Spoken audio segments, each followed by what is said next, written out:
Hello everyone, আসসালামু আলাইকুম। This is barrister Niloy. আপনাদের জন্য নিয়ে এলাম আমার থাইল্যান্ড ট্যুরের ইতিবৃত্তান্ত। এই ট্যুরে আমার ভ্রমণ সঙ্গী ছিল বাল্যকালের বন্ধু পার্থ রয়, কাজিন জুবায়ের শরীফ পিয়াস। আমি কৃতজ্ঞতা প্রকাশ করছি আমার বউ মেহরুন্নেসার প্রতি, যে আমাকে বন্ধুদের সাথে থাইল্যান্ড ট্যুরে পারমিশন দিয়েছিল। বিগত 19 জুন 2024 অর্থাৎ কুরবানির ঈদের বন্ধে আমরা ইউএস বাংলার একটি ফ্লাইটে বাংলাদেশ টাইম সকাল 10টায় রওনা করে ব্যাংকক টাইম দুপুর 1:30টার মধ্যে সুবর্ণভূমি এয়ারপোর্টে পৌঁছে যাই। সুবর্ণভূমি এয়ারপোর্টে পৌঁছেই প্রথমেই আমরা আমাদের নেক্সট ফ্লাইট অর্থাৎ ব্যাংকক টু ফুকেটের বোর্ডিং পাস কালেক্ট করে নিলাম। বোর্ডিং পাস কালেক্ট করার পর আমাদের হাতে যেহেতু আরও 3-3.5 ঘন্টা সময় আছে, নেক্সট ফ্লাইট হচ্ছে বেলা 5টায়, তাই আমরা এয়ারপোর্টের ভেতরেই রেস্টুরেন্টগুলো থেকে লাঞ্চ করে নিলাম।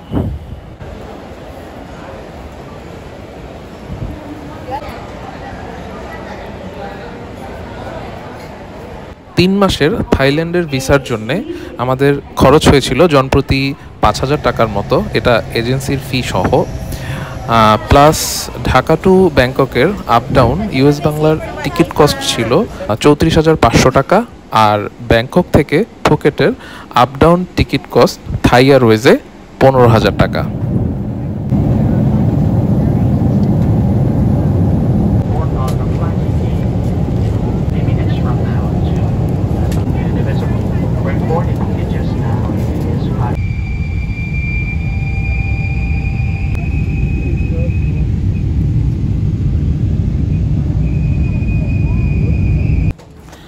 সন্ধ্যা প্রায় 7:30টার দিকে আমরা ফুকেট এয়ারপোর্টে পৌঁছে গেলাম। এয়ারপোর্টের ফর্মালিটি শেষ করে গ্র্যাব অ্যাপ দিয়ে আমরা একটি এসইভি কার নিয়ে নিলাম।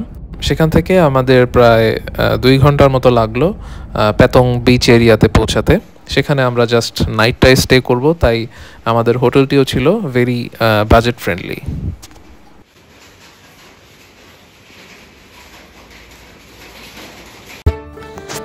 প্যাতং পৌঁছেই হোটেল চেক ইন করে আমাদের বের হতে হতে প্রায় রাত 10টা সাড়ে 10টা বেজে গেল। বের হয়ে আমরা এখানকার আশেপাশের যে স্ট্রিট ফুডগুলো খুব জনপ্রিয় সেগুলো আমরা ট্রাই করার চেষ্টা করলাম। প্যাতং বিচ এরিয়াটা ঘুরে দেখার চেষ্টা করলাম। সেখানকার নাইট লাইফটা খুবই জমজমাট।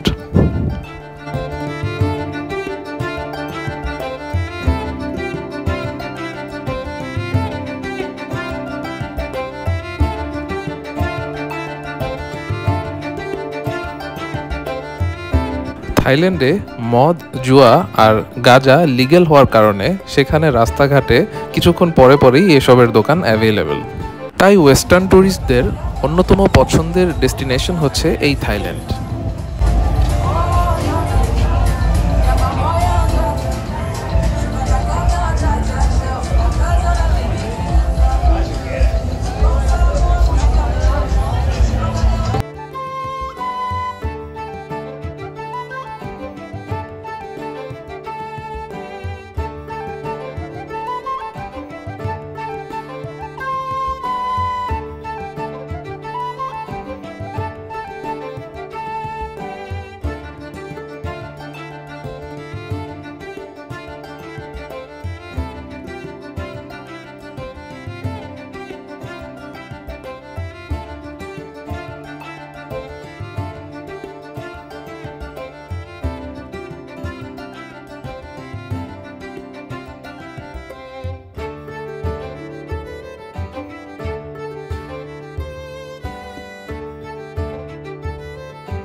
No sugar, no water, original.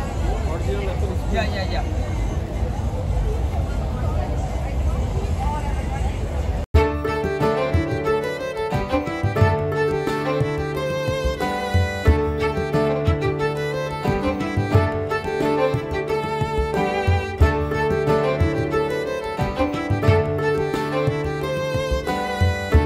রাতে খাওয়া দাওয়া শেষে আমরা প্যাতং বিচে নিরিবিলি কিছু সময় উপভোগ করলাম। পরের দিন অর্থাৎ ২০ তারিখ সকালে আমরা রওনা করলাম ফিফি আইল্যান্ডের উদ্দেশ্যে। ফিফি আইল্যান্ডে যেতে হবে আমাদের ক্রুজ শিপের মাধ্যমে, যেটা টিকিট আমরা আগের দিন রাতেই কেটে রেখেছিলাম। নির্ধারিত সময় আমরা পৌঁছে গেলাম রাসাদা পোর্টে। রাসাদা পোর্ট থেকেই আমরা আমাদের ক্রুজ শিপে করে ফিফি আইল্যান্ডে চলে যাব।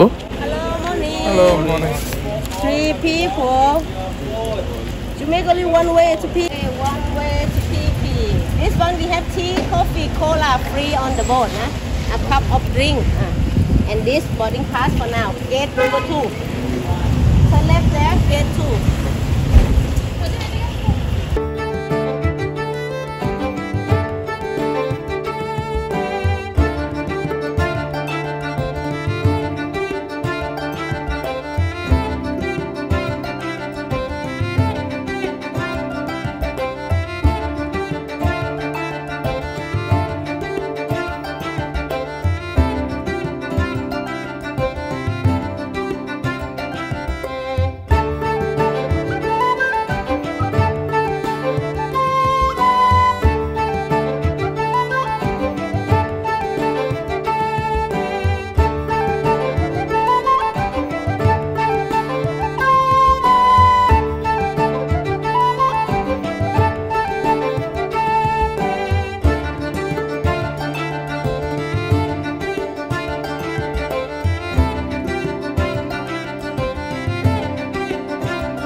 ফুকেট টু ফিফি আইল্যান্ড জনপ্রতি ৬০০ বাথে ক্রুজ শিপের ওয়ান ওয়ে টিকেটে কমপ্লিমেন্টারি চা, কফি, সফট ড্রিঙ্কস এবং স্ন্যাক্স ছিল।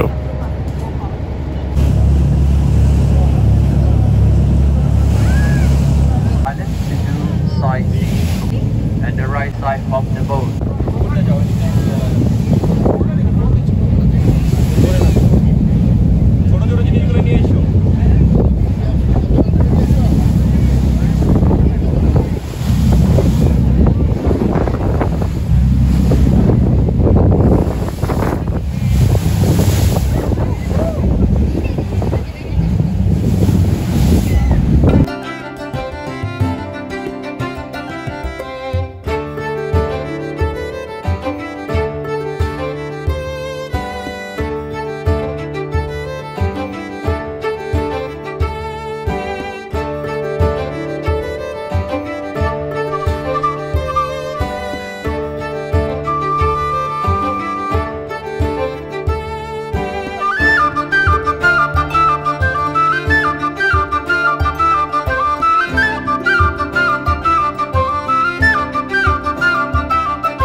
ফুকেট রাসাদা পোর্ট থেকে সকাল ৯টায় রওনা করে আমরা বেলা প্রায় 11:30টার দিকে ফিফি আইল্যান্ড পৌঁছে গেলাম।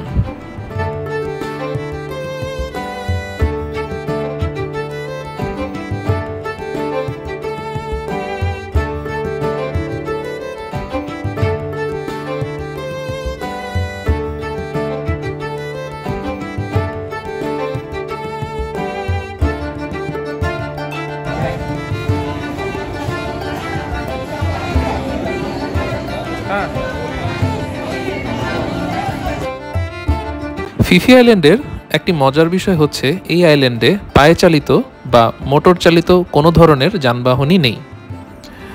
এই আইল্যান্ডে যেখানেই আপনি ভ্রমণ করতে চান না কেন আপনাকে যেতে হবে পায়ে হেঁটে।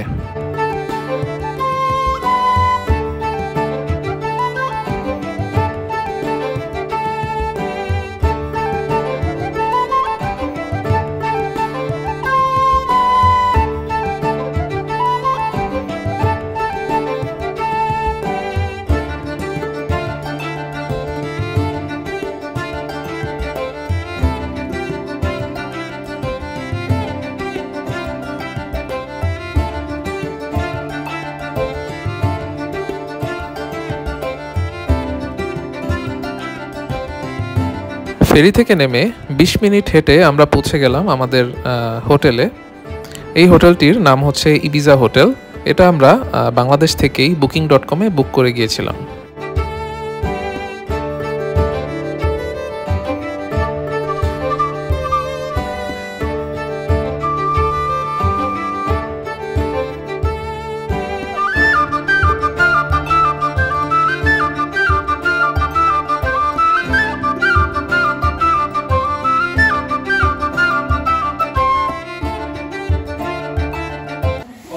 Copy.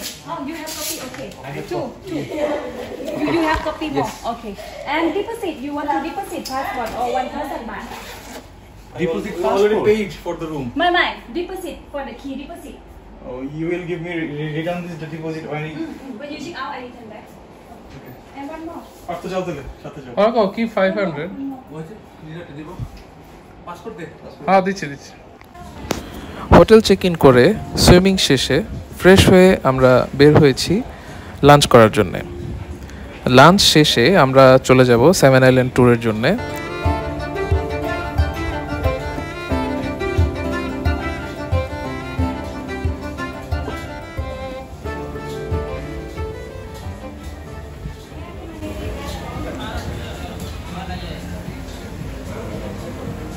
সেভেন আইল্যান্ড ট্যুরের টিকিট আমরা কিনেছিলাম জনপ্রতি 1000 বাত করে। এই 1000 বাতের টিকিটে ওরা 7টা আইল্যান্ডে ঘোরাবে, ইনক্লুডিং মায়া বে।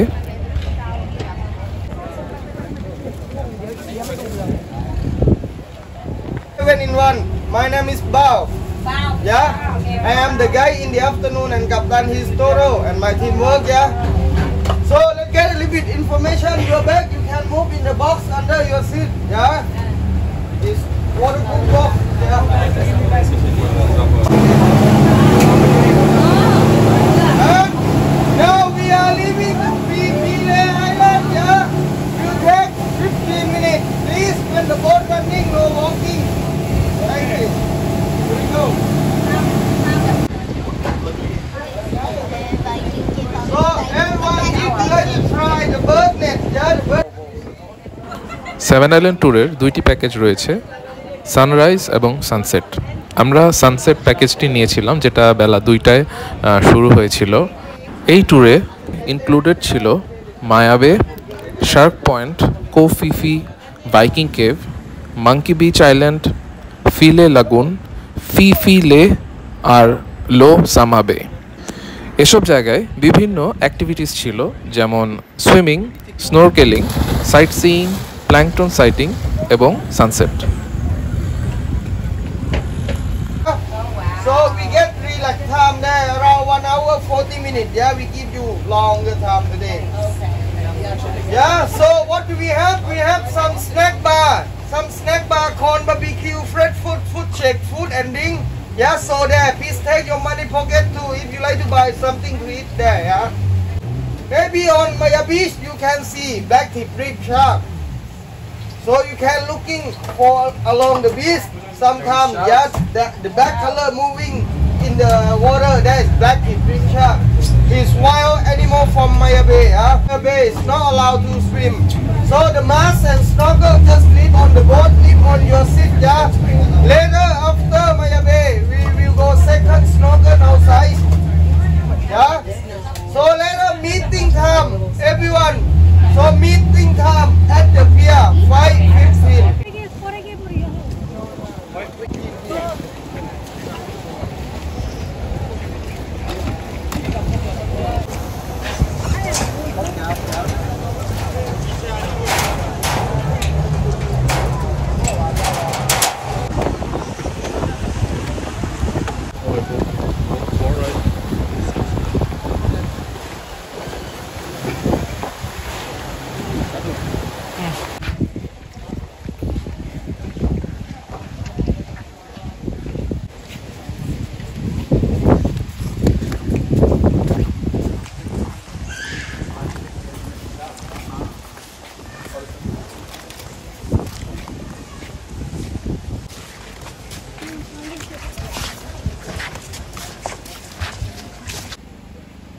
মায়া বে চতুর্দিকে পাহাড় বেষ্টিত সমতল ভূমির একটি দ্বীপ।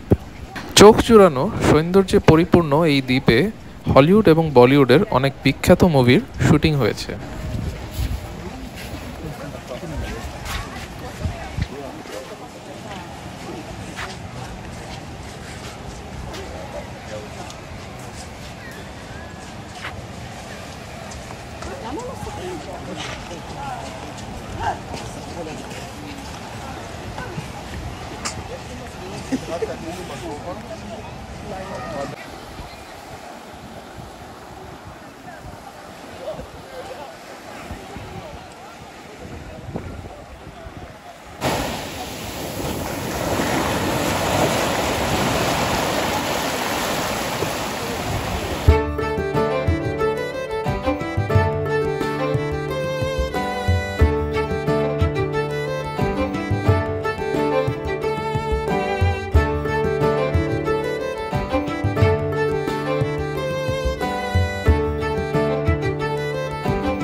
ট্যুরের একেবারে শেষ প্রান্তে ছিল মাঙ্কি আইল্যান্ড।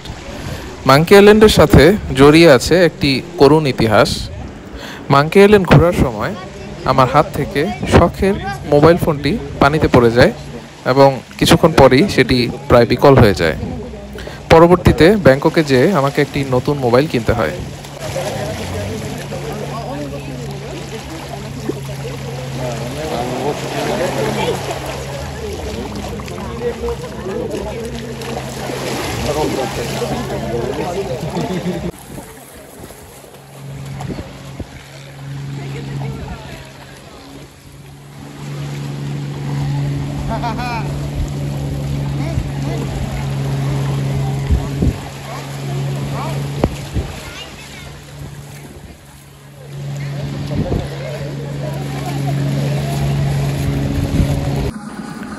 দিনের বেলার নিরিবিলি এবং শান্ত ফিফি আইল্যান্ড রাতে পার্টি মুডে চলে যায়।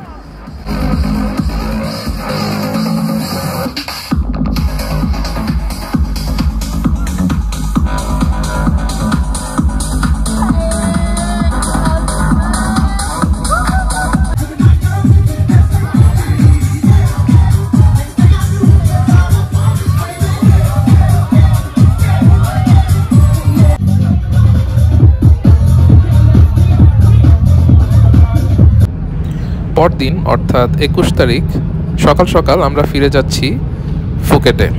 সাগর ছিল প্রচণ্ড উত্তাল। এদিন আমরা ক্রুজ শিপের ডেকে ওঠার সাহস করলাম না।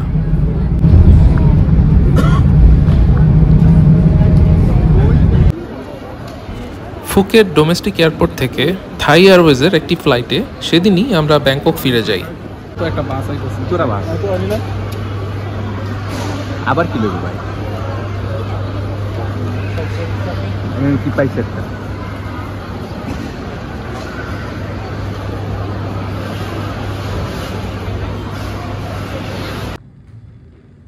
ফুকেট থেকে ব্যাংকক এসে পৌঁছাতে আমাদের রাত প্রায় 9টার মতো বেজে যায়। ব্যাংকক এয়ারপোর্ট থেকে আমরা মেট্রো রেলে করে নানা স্কোয়ারে চলে আসি, যেখানে আমাদের হোটেল আগে থেকে বুকিং করা ছিল। আর কি কি ইনফরমেশন আছে? বেশি রাত হয়ে যাওয়ার কারণে হোটেল ম্যানেজারকে আমরা পেলাম না। রুম কি খুঁজে নিজেদেরকেই চেক ইন করে নিতে হলো।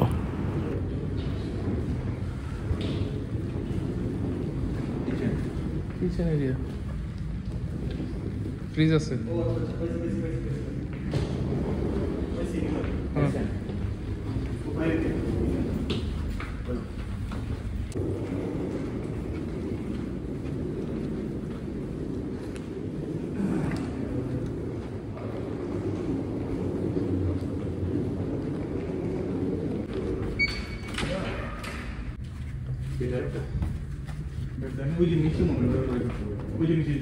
টান দিয়ে বাদ করতে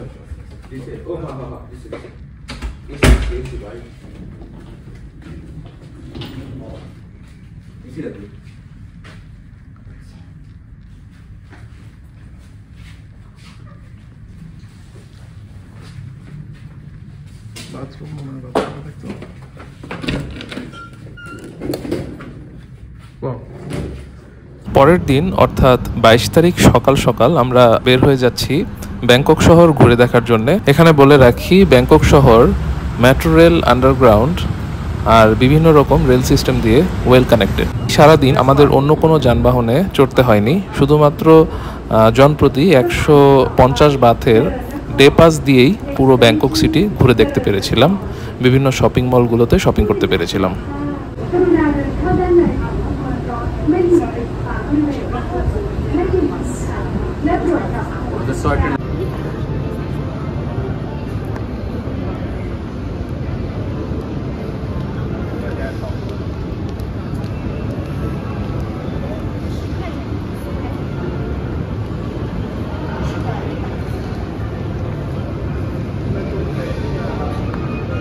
ফিফি আইল্যান্ডে যেহেতু আমার ফোনটা নষ্ট হয়ে গিয়েছিল, তাই দিনের শুরুতেই আমরা চলে গেলাম আইকন সিয়ামে, যেখানে অ্যাপেলের শোরুম রয়েছে। এখান থেকে একটি আইফোন 15 নিয়ে নিলাম।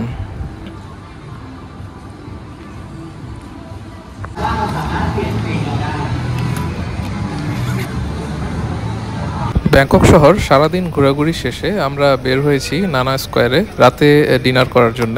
এখানে আমরা কিছু স্ট্রিট ফুডস ট্রাই করলাম, সাথে টার্কিশ খাবার খেলাম।